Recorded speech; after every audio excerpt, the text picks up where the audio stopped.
अजित पवारांना तुम्ही माफ केलं का? कारण की अजित पवारांनी देखील टीका केली होती. अजित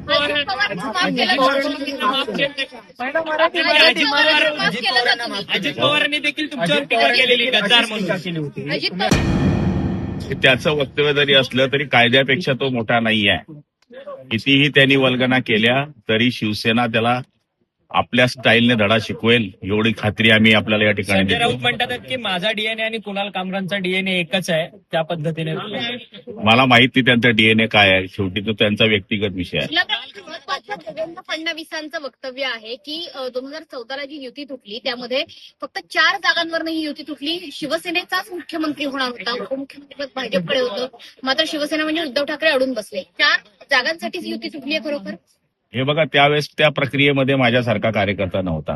दुसरी महत्वाची गोष्ट म्हणजे तुमच्या माध्यमातून असेल किंवा चर्चेच्या माध्यमातून 2-3 जागेचाच फरक होता आणि कदाचित या 2 पावलं मागं सरकला असतो तर आजपर्यंत ती युती टिकली असते आणि हे दिवस त्यांना बघायला मिळाले नसते. पण मला तरी असं वाटतं की ज्यावेळेस घर फिरतं तेव्हा वासं फिरलं की घर फिरतं, तसा हा प्रकार झाला. पण संजय राऊत प्रामाणिक इच्छा होती की युती तुटू नये, ही संजय राऊत देवेंद्र फडणवीसांची सुद्धा प्रामाणिक इच्छा होती असं संजय राऊत म्हणतात. कुठेतरी पुन्हा एकदा राजकीय कूस बदलण्याच्या दिशेचे संकेत आहेत का? नाही, संजय राऊतांची आजचं वक्तव्य जे म्हटलं तुम्ही की त्यांची इच्छा होती देवेंद्रजींची, मग आमची इच्छा होती का युती तोडायची? पवारांनी सांगितलं तीच आपली टीका केलेली आहे. बोला अजित ना. पवारांनी ज्यावेळेस शिवसेना तुटलेली होती आणि भाजपासोबत गेलेली होती, तुमचं बंड झालेलं, त्याच्यानंतर जे अजित पवारांनी टीका तुमच्यावरती केली तीच मी टीका केली असं कुणाल कामरांचं म्हणणं.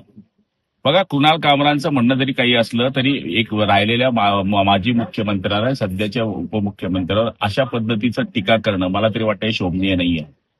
हास्य विनोद हे करायचे असतात आणि निश्चितपणाने ते प्रत्येकाला आवडतात. बुरामत मानं होलीमध्ये पाहिजे त्या प्रकारचे हास्य विनोद महाराष्ट्रामध्ये होतात, त्याचा कोणाला राग येत नाही. या अशा पद्धतीने दाढी, चष्मा, रिक्षा, ते का कोणी दाढी वाढवणं काय चुकीचं आहे का? मला तरी असं वाटतं की हे वक्तव्य त्यांनी व्यक्तिगत माणसाची हानी करण्याचं वक्तव्य केलेलं आहे आणि शिवसेना काय ऐरी गैरी नाही आहे, त्याला दाखवून देईल काय असतं.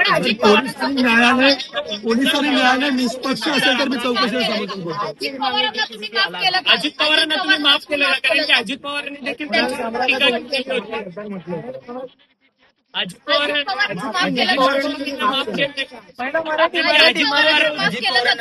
पवारांनी देखील तुमच्यावर टीका केलेली गद्दार म्हणून.